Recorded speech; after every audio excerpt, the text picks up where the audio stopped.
सदगुरु कबीर साहब की उलटवासी जो पढ़ रहे हैं उसमें आज शब्द पांचवा है। शब्द पांचवा को पढ़े और विचार करे और जीवन को सुंदर बनाए। शब्द 5 में कहा है, ठगनी क्या नैना चमकावे, कबीरा तेरे हाथ ना आवे। कद्दू काट मृदंग बनाया, नींबू काट मजीरा, 5 तुरई मंगल गावे, नाचे बालम खीरा। रूपा पहिर के रूप दिखावे, सोना पहिर तरसावे, गले डार मोतियन की माला, 3 लोग भरमावे। भैंस पद्मिनी चूहा आशिक, मेढक ताल लगावे, चोला पहिर के गदहा नाचे, ऊंट विष्णु पद गावे। आम डार चढ़ी कछुआ तोड़े, गिलहरी चुन चुन लावे, कहे कबीर सुनो भई साधु, बगुला भोग लगावे। पहले पद में है, ठगनी क्या नैना चमकावे, कबीरा तेरे हाथ ना आवे। स्वाभाविक बात किसी को कहो ना तो डांटने लग जाएंगे। किसी को कह दो कि क्या नैना चमका रहे हो तो कितना गलत मानेंगे और उल्टा सीधा बोलना शुरू कर देंगे। लेकिन सदगुरु कबीर साहब किसी व्यक्ति को नहीं कहते, हमारी आत्म शांति के लिए, हमारी स्वरूप स्थिति के लिए आत्मज्ञान की बात बताते हैं और उदाहरण किसका किसका देते हैं। और स्वाभाविक शब्दों में कहो ना तो लोग कहेंगे ये पागल है, ये मूर्ख है कहेंगे। लेकिन सदगुरु कबीर साहब तो इतनी गहराई की बातें बताते हैं और केवल आदमी का नाम ले लेकर के नहीं कहते, वो सब्जी का नाम ले लेकर के भी बताते हैं और कहते हैं तोरई और खीरा, नींबू, ये सब का नाम ले लेकर के समझाते हैं कि खीरा क्या है, तोरई क्या है, नींबू क्या है। ये सब हम सब को समझाते हैं। हम सब समझने का प्रयास करेंगे तो धीरे धीरे बाहर की बात नहीं, भीतर का ज्ञान होगा, भीतर की जानकारी होगी और जीवन की सत्यता को समझ पाएंगे। ठगनी क्या नैना चमकावे, कबीरा तेरे हाथ ना आवे। सदगुरु कबीर साहब कहते हैं, हे ठगनी माया, तू अपनी आंखें क्या चमका रही है। सदगुरु कबीर साहब किसी व्यक्ति को नहीं कहते, किसी नारी को नहीं कहते और माया को कहते हैं कि हे ठगनी माया, तू अपनी आंखें क्या चमका रही है। कबीर तेरे फंदे में नहीं पड़ सकता। सदगुरु कबीर साहब कहते हैं कि विवेकी समझदार संत ज्ञानी ऐसे माया के फंदे में पड़ने वाले नहीं हैं। माया मन की अविद्या है और इसी के जाल में पड़े सब जीव भटक रहे हैं। मन की अविद्या में ही तो सब जीव भटके हैं, इसी के जाल में पड़ करके सब उलझे हुए हैं। किंतु विवेकी इसके बंधन में नहीं पड़ते। संसार में जितने भी देखने को मिल रहा है ना, सब इसी के जाल में पड़ करके उलझ रहे हैं, झंझट हो रहा है, समस्या हो रही है, इसमें दुखी है और मर रहे हैं। लेकिन जो विवेकी होते हैं इस बंधन में नहीं पड़ते, वे अपने आप को बचा लेते हैं। सदगुरु कबीर साहब आगे कहते हैं, कद्दू काट मृदंग बनाया, नींबू काट मजीरा, 5 तुरई मंगल गावे, नाचे बालम खीरा। भूले मनुष्य ने बुद्धि रूपी लौकी को काट कर मृदंग बना लिया और मन रूपी नींबू काट कर मजीरा बना लिया तथा इसके विषय रंग के बाजे बजने लगे। जैसे किसी की शादी होती है या शुभ समय होता है तो मृदंग बजाते हैं, मजीरा बजाते हैं और खूब गाना गाते हैं और खूब मंगल सोहर गाते हैं, अच्छा खुशी मनाते हैं। सदगुरु कबीर साहब कहते हैं, ऐसे ही भूले मनुष्य बुद्धि रूपी लौकी को काट कर मृदंग बना लिया और मन रूपी नींबू काट कर मजीरा बना लिया तथा इसके विषय रंग के बाजे बजने लगे, अर्थात मन और बुद्धि विषय वासना में डूब गए।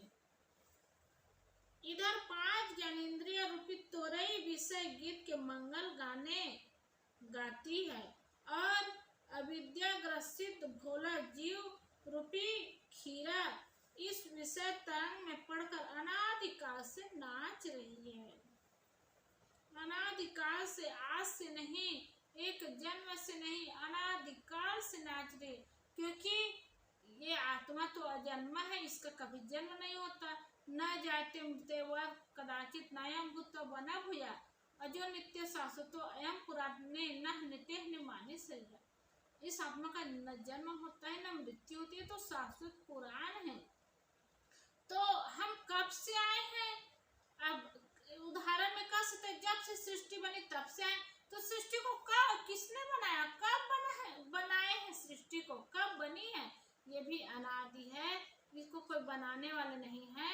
और जब से सृष्टि तब से आए हैं, मतलब हम सभी अनादि हैं। इसलिए सदगुरु कबीर साहब कहते हैं कि अनादिकाल से नाच रहे हैं, इसकी शुरुआत नहीं है, इसका जन्म नहीं है, इसका आदि नहीं है। इसलिए हम सब अनादिकाल से नाचे बालम खीरा, अनादिकाल से हम सब इससे तरंग में पढ़कर नाच रहे हैं। आगे कहते हैं, रूपा पहिर के रूप दिखावे, सोना पहिर तरसावे, गले डाल मोतियन की माला 3 लोग भरमावे। चांदी और सोने जैसी चमक दमक पूर्ण श्रृंगार सजाकर माया अपना रूप दिखाती है और अविद्या ग्रसित जीवों को उसमें फंसाकर उन्हें बेचैन करती है। जैसे एक उदाहरण में कोई लड़की सज धज के एकदम पहन ओढ़ करके जावे, गले निकले और सब दिखावे, तो खुद दिखाना चाहती है तो सब देखते ही हैं और सब प्रभावित होते हैं। वैसे ही सदगुरु कबीर साहब बता रहे हैं कि सब श्रृंगार सजाकर माया अपना रूप दिखाती है और अविद्या ग्रसित जीवों को उसमें फंसाकर उन्हें बेचैन करती है।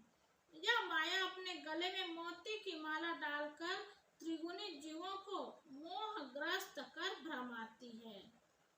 ये माया हर समय हर जगह लोगों को भ्रमाती रहती है और गले में मोती की माला डालकर त्रिगुणी जीवों को मोहग्रस्त कर भ्रमाती रहती है और सब लोग उस भ्रम में पड़ते रहते हैं, उलझते रहते हैं, अर्थात दिखाऊ चेहरा बनाकर सबको भ्रम जाल में डालती है।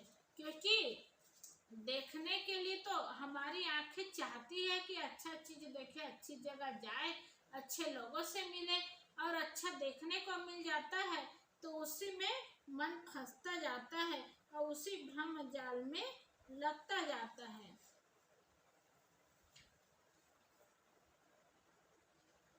भैंस पद्मिनी चूहा आशिक मेढक ताल लगावे, चोला पहिर के गदहा नाचे, ऊंट विष्णु पद गावे।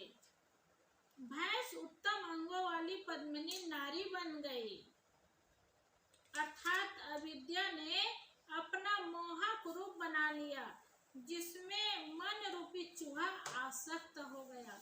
दुर्बुद्धि रूपी मेढक व्यर्थ टर करके उसमें लय उत्पन्न करता है। सांसारिकता में फंसने के लिए बल देता है। गदहा जैसे विवेकहीन व्यक्ति मानव का चोला पहनकर इस संसारी नृत्य में नाचते हैं। भले मनुष्य है लेकिन गदहा जैसे मन बना लेते हैं। तो विवेकहीन आदमी भले आदमी है लेकिन विवेकहीन है, तो गदहा का चोला पहन करके वे ऐसे ही नाचते रहते हैं। अर्थात इस शरीर मानव का है परंतु आचरण पशु से बदतर है। ऊंट जैसे अहंकारी लोग परम पद के उपदेश देते फिरते हैं। दशा में होती है। आश्चर्य है कि नाना अहंकारों से ग्रसित लोग परम पद के गीत गाते फिरते हैं। अहंकारी आदमी होते हैं ना, उसको अहंकार रहता है कि बहुत ज्ञान है करके गाते रहते हैं, वही बताते रहते हैं और वही परम पद को गाते गाते गीत गाते रहते हैं, गीत गाते गाते फिरते रहते हैं, लेकिन आचरण में ला नहीं पाते। सतगुरु कबीर साहब आगे कहते हैं, आम डार चढ़ी कछुआ तोड़े, गिलहर चुन चुन खावे, कहे कबीर सुनो भाई साधु, बगुला भोग लगावे।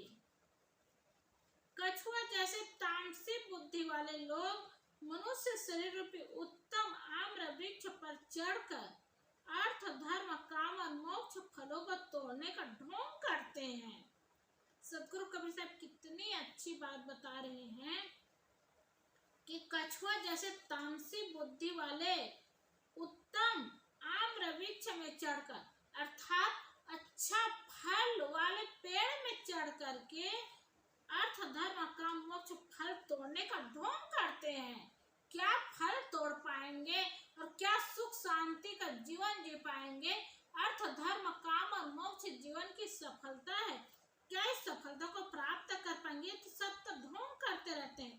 वैसे ही गिलहरी जैसे कुतर्क बुद्धि वाले लोग शास्त्रों से चुन चुन कर ज्ञान संग्रह करने का अहंकार करते हैं। सदगुरु कबीर साहब कहते हैं कि हे भाई संतो सुनो, बगुला जैसे कपटी लोग मोक्ष दशा में जीने का प्रदर्शन करते हैं। वे समाज को दिखाने का प्रयत्न करते हैं। कोई कपटी लोग दिखाएंगे अपना मोक्ष दशा को प्राप्त करने का ढोंग दिखाएंगे, क्या मोक्ष प्राप्त कर लिए ऐसे दिखाएंगे कपटी लोग, तो क्या लोग विश्वास कर लेंगे, मान लेंगे? और समाज में दिखाने का प्रयत्न करते हैं और ऐसे लोगों को देख करके लोग समझते भी है, लेकिन बहुत लोग उसी में उलझ जाते हैं कि हम इसलिए समझते भी है कि ये लोग तो ऐसे मूर्ख है, ना समझ है और क्या समझाएंगे, क्या बताएंगे। लेकिन ऐसे लोग दिखाने का प्रयत्न करते हैं ना कि हम सब पहुंचे हुए संत हैं। आज भी बहुत ऐसे हैं जो हम पहुंचे हुए संत हैं, हम सिद्ध महात्मा हैं, हम ज्ञानी हैं, हम त्यागी हैं, हम जीवन मुक्त है, ऐसे दिखाते हैं, ढोंग करते हैं और दिखा करके अहंकार भी दिखाते हैं, ढोंग भी करते हैं और कई प्रकार के लोगों को उलझाते भी हैं, भ्रमाते भी हैं। ना समझ व्यक्ति तो उसी में उलझ जाते हैं, हाँ बड़े ज्ञानी है, बड़े त्यागी है, बहुत बड़े महापुरुष है, ऐसे समझते हैं। लेकिन जो समझदार होते हैं, विवेकी होते हैं, वे अर्थ लगा लेते हैं और तर्क को समझ जाते हैं कि ऐसे मुक्त पुरुष फालतू बात नहीं करते, बेकार की बातों में वो लगे नहीं रहते, समय बर्बाद नहीं करते, शक्ति बर्बाद नहीं करते और डिंग हाँकते रहे नहीं है, डिंग हाँक रहे हैं और अपनी चर्चा कर रहे हैं, प्रदर्शित कर रहे हैं। तो ये कहाँ पहुंचे हुए संत है, ये कैसे मुक्त हो सकते हैं? इसलिए दुनिया में समझदार व्यक्ति भी बहुत हैं। हम सबको चाहिए ढोंगी बन करके ज्ञान की चर्चा हाँकते न रहे, बघाड़ते न रहे, लोगों को दिखाते न रहे कि हम पहुंचे हुए संत हैं, पहुंचे महात्मा हैं, बल्कि आचरण को सुंदर बनाए, शुद्ध बनाए, पवित्र बनाए, निर्मल बनाए और इसी में हम सुख और शांति का जीवन जिएंगे। हमारा जीवन भी सुंदर बनेगा, सुंदर संस्कार होगा और मुक्ति का काम भी करेंगे। तो हम जन्म मरण से, अनादिकाल से जो जन्म मरण के चक्कर में हम लोग झूल रहे हैं, ये सब झूले से हम सब बच जाएंगे और मुक्त हो जाएंगे, हमारा जीवन सफल हो जाएगा। बोलिए सद्गुरुदेव की जय।